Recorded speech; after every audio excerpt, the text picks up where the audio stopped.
21 anos depois, primeira instância. Ele tem aproximadamente 34 anos que esse processo está se arrastando. Isto desmoraliza a justiça, desmoraliza o magistrado, desmoraliza os advogados. Justiça tardia, justiça que falha. Justiça tem que ser rápida, essa que é a justiça eficiente. Eu mesmo acredito que este processo eu não vou conseguir, nesta vida, terminar.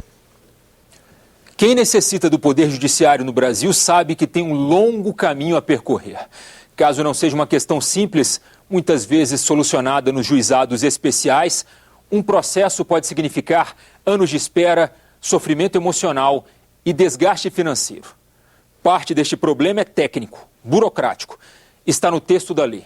O Código de Processo Civil, que diz como se inicia e termina um processo, é uma peça considerada obsoleta frente às mudanças drásticas vividas pelo país e pelo mundo nas últimas décadas. Em vigor desde o início dos anos 70 do século XX, é praticamente um consenso no meio jurídico que chegou a hora de reformar o Código. O ato 379 de 2009 da Presidência do Senado formou uma comissão de juristas para elaborar um anteprojeto do novo Código de Processo Civil. Neste programa, você vê as propostas desta comissão, a história do Código, o esforço pela modernização do Poder Judiciário e o drama de quem espera pela justiça no país. Mesmo que a linguagem seja para advogados, este código pode afetar diretamente sua vida, caso você precise dos serviços da justiça. O Código de Processo Civil é um grande guia de procedimento, né? O juiz, os advogados precisam ler o Código de Processo Civil para saber como é que o seu processo vai se desenvolver no Poder Judiciário.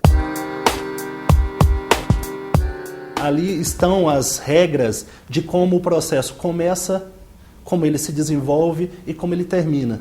Né? Então é possível extrair do Código de Processo Civil, por exemplo, quem é o juiz que deve julgar determinado tipo de causa, né? Por que um processo foi para uma vara de família e outro foi para uma vara civil, e outro foi para uma vara de falências e outro foi para uma vara de precatórias. A história do Código de Processo Civil remonta ao Brasil colônia. O país nasce sob o império do direito português.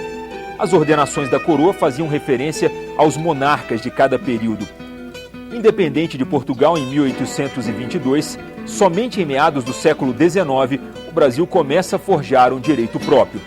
Em 1850, nós tivemos um célebre Regulamento 737. Seria, vamos dizer, mais de direito comercial. Com a proclamação da República, o Brasil adotou o sistema constitucional americano, norte-americano, e copiando de lá os institutos políticos, inclusive a questão da federação. Cada estado teria sua autonomia. Com isso, na primeira Constituição, foi determinado que caberia aos estados legislar sobre direito processual. As duas últimas reformas do Código de Processo Civil foram realizadas ainda no século XX e, curiosamente, em períodos de supressão das liberdades civis. Em 1939, o Brasil vivia o auge da ditadura Vargas. Era, naquela época, um país basicamente rural e sem tradição democrática. A Constituição de 1934 determina a unidade processual. Somente em 1939, no governo de Getúlio Vargas, é que nós tivemos o primeiro código verdadeiro de processo civil unitário para todo o Brasil. Curiosamente, o caminho que leva ao código do final dos anos 30 até o início dos anos 70 do século XX passa pela fuga de judeus da Europa durante a Segunda Guerra Mundial. Um dos melhores professores do mundo em direito processual, o professor Enrico Túlio Liebmann, professor catedrático da Universidade de Milão, ele, como judeu, fugiu do fascismo e veio parar em São Paulo. Ali o acolheram os professores e o colocaram como professor visitante da Universidade de São Paulo. Essa gente que veio ao Brasil por motivos políticos, eles vão introduzir no nosso direito processual um excessivo formalismo. Mas não vamos ser impiedosos aí na crítica, não, porque isso vinha em favor da cidadania, porque eles vinham de uma realidade de um Estado totalitário. Um desses professores de São Paulo que acolheram Lippmann, que foi o professor Buzaide, ele então elaborou o novo Código de Processo Civil para o Brasil. Ele elaborou no final da década de 50, entregou ao governo, ainda de Jânio Quadros, em 1961. E esse código, como normalmente acontece, só foi aprovado 12 anos depois, em 1973. Isso porque ele, Buzaide, a essa altura, era ministro da Justiça. Em 1973, o país vivia o final do milagre econômico. Período em que o Brasil apresentou índices notáveis de crescimento do produto interno bruto.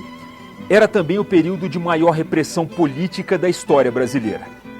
O chamado Código Buzaide começa a vigorar no auge da ditadura militar. Ele fez um código para uma sociedade que hoje não existe nenhuma semelhança. Era um código muito bem feito, mas baseado em vários modelos de matizes europeus que não se encaixavam nas necessidades brasileiras. Porque eu sempre digo, às vezes a lei é ótima na Itália, é maravilhosa na Alemanha, mas não serve para o Brasil. Brinca-se nos corredores forenses com assim, quase uma piada. O processo com esse código corre, mas não anda.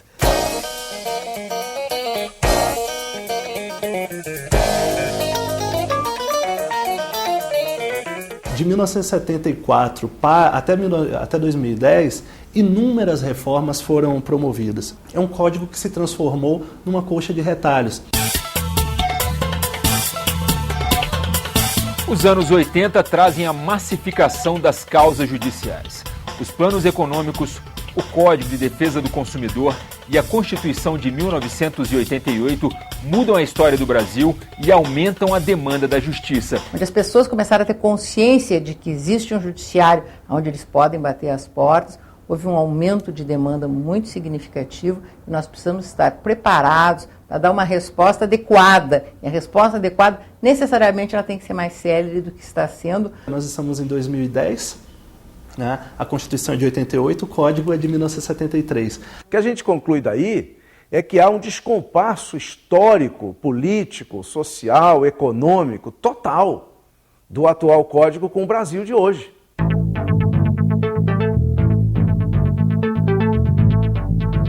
Ultrapassada a barreira do século XXI, o Brasil é um país muito mais complexo. Quase 200 milhões de habitantes, grande aposta das economias mundiais para as próximas décadas e vivendo um período democrático que já alcança os 25 anos. É também um país marcado por uma crescente disseminação da cultura digital. A internet e os meios eletrônicos regem grande parte da vida em sociedade e já invadem os domínios do poder judiciário. O judiciário hoje investe muito em tecnologia e hoje não tem como mais, já houve essa percepção já há algum tempo de que o judiciário não pode dar tratamento às demandas de um modo artesanal, como fazia antigamente, quando o número processual, o número de volume processual era muito pequeno. A justiça brasileira está em processo de digitalização. No Superior Tribunal de Justiça, este grupo de deficientes auditivos trabalha, desde 2009, na conversão de papel em meio eletrônico. Até abril deste ano, cerca de 265 mil processos foram digitalizados no STJ, com o trabalho de 220 pessoas. Já tramitaram no judiciário brasileiro hoje mais de 3 milhões de processos totalmente eletrônicos. Ainda é um percentual baixo comparado ao volume de processos que nós temos no Brasil, mas esse número cresce a cada dia. A proposta do novo Código de Processo Civil traz algumas novidades em relação à justiça e aos meios eletrônicos. Os processos poderão ser total ou parcialmente eletrônicos. Os atos processuais, entre eles intimações, citações e alvarás, serão preferencialmente eletrônicos. No início do processo, partes e advogados deverão conceder e-mails de contato. Documentos eletrônicos passam a ter força como prova. Venda de bem penhorado deve ser realizada por leilão eletrônico. Uma outra grande novidade, ainda no ponto do processo eletrônico, é que nós teremos apenas um único processo eletrônico no país. Hoje nós vivenciamos, até ampliando o custo do Brasil, cada tribunal do país fazendo um processo eletrônico distinto. A Justiça Federal, a Justiça Estadual, os juizados especiais, há uma verdadeira torre de Babel no processo eletrônico do Brasil hoje. O ministro Luiz Fux, presidente da Comissão de Juristas que elaborou a proposta de um novo código, alerta apenas para a relativa inclusão digital do país. Nós temos dificuldade de inclusão digital de advogados, nós temos justiças que não são ainda totalmente digitalizadas, de sorte que o processo eletrônico é uma aspiração, é uma grande expectativa, mas não é uma realidade. Segundo ele, meio eletrônico não é solução definitiva para os problemas da justiça. E o processo eletrônico, por exemplo, ele faz chegar ao STJ, um processo que levava 7 meses para chegar aqui, hoje leva 7 minutos. Mas continuam a acudir ao Superior Tribunal de Justiça por via eletrônica, por via física, 250 mil processos. Desde 2005, a pesquisa Justiça em Números do Conselho Nacional de Justiça fornece dados sobre a realidade e a magnitude da justiça brasileira. Em média, cada juiz no Brasil responde por 1.500 processos a cada ano. Nas varas cíveis, por exemplo, há uma demanda um pouco maior do que essa média. No ano passado, por exemplo, nós julgamos cerca de 2.050 processos. A quantidade de processos e a incapacidade de atender as demandas geram um sentimento de frustração em alguns magistrados. A gente vê o povo, quando você vai na audiência, você vê o pobre, o rico, aquele que clama, que confia na justiça, que chora na frente do juiz. É a mãe com o filho no colo, é o desempregado, é o ex-presidiário que está incondicional. Isso nos traz muita tristeza. Os 3 problemas principais do Código atual apontados pela Comissão de Juristas do Senado são o excesso de formalidades, o excesso de recursos e o volume de demanda. Eu tenho uma ideia, em 2008 tramitaram no Judiciário Brasileiro 70 milhões de processos. E foram ajuizados, no ano 2008, 25 milhões de processos. Então é um volume exorbitante, talvez, como eu disse, a maior índice de litigiosidade do mundo esteja aqui no Brasil. Mas parte do que entrou no ano anterior ainda não foi resolvido. A Justiça ganha uma espécie de passivo. Em 2008 entraram 25 milhões de processos e foram julgados ou foram solucionados cerca de 23 milhões de processos. Mas houve, consequentemente, uma defasagem de cerca de 2 milhões de processos que ano a ano vão se acumulando e aumentando o estoque ou acervo de processos no Brasil. No próximo bloco, tarifa básica de telefonia, perdas provocadas por planos econômicos, cálculo do FGTS, casos iguais julgados de forma diferente, a solução para as demandas repetitivas que atolam o Poder Judiciário. E casos que mostram que justiça tardia é justiça ruim. Em instantes, no Repórter Senado.